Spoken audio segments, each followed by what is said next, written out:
Monsieur le Président, chers collègues, ces dernières années ont été marquées d'épreuves pour le monde de la bovine, déjà mise en difficulté par des tarifs d'assurance assassins qui demeurent une question en suspens. Les manades qui élèvent les taureaux de Camargue subissent elles aussi l'inflation et la grimpée spectaculaire des prix de l'énergie et des matières premières. Ce monde de la bovine a surtout souffert de la politique sanitaire du gouvernement durant l'épidémie de Covid, qui a empêché plus de 800 courses camarguaises en 2020, sans compter les autres manifestations qui accompagnent les traditions taurines. C'est à un risque de disparition pur et simple qu'elles ont alors survécu au sortir des confinements. Vous vous souviendrez qu'à l'époque, le désespoir des éleveurs était si profond qu'ils abattaient leurs bêtes, faute de pouvoir les nourrir, dans l'indifférence partagée de l'État et de l'Union européenne. Ces conditions rendent les récentes attaques contre les traditions taurines encore convalescentes d'autant plus insupportables. Je me réjouis donc de cette délibération.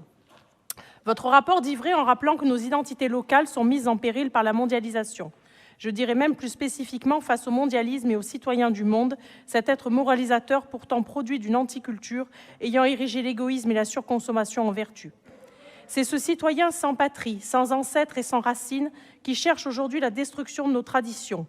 Armés d'ignorance et de prétentions moralisantes, ces Aymeric Caron et autres animalistes refusent de connaître nos traditions et veulent faire prospérer tous les amalgames, mêlant dans une même condamnation opportuniste la corrida et la bovine. J'alerte d'ailleurs tous mes collègues qui en douteraient sur la profondeur du combat qui se joue dans la défense de la bovine. Aujourd'hui, ce sont les traditions taurines qu'on menace sous prétexte de protection animale.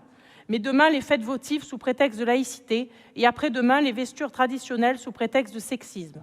Quant aux langues locales, privées de leurs défenseurs et coupées des traditions qui les maintiennent, elles seront elles aussi condamnées à disparaître au profit de la novlangue globiche. Il est donc très sain et nécessaire que le Conseil régional affirme la valeur de ces fêtes, ces abrivados, ces bandidos, ces courses libres qui, sans mise à mort, animent et colorent la Camargue en mêlant les générations dans un même élan de transmission. Il faut cependant aller plus loin, sans quoi ce soutien restera anecdotique. Cette délibération, dont l'objet fait symboliquement justice à l'attachement viscéral de la Camargue pour son identité, ne doit pas dédouaner de la nécessité d'agir, ce qui, à notre niveau régional, se traduit en actes politiques et en réalité financière. J'ai ainsi regretté votre absence, Monsieur le Président, lors de la grande manifestation pour défendre la ruralité et ses traditions à Montpellier. Je pense qu'en de telles occasions, l'emploi du temps aurait dû se plier à l'opportunité de marquer le coup et de jouer collectif.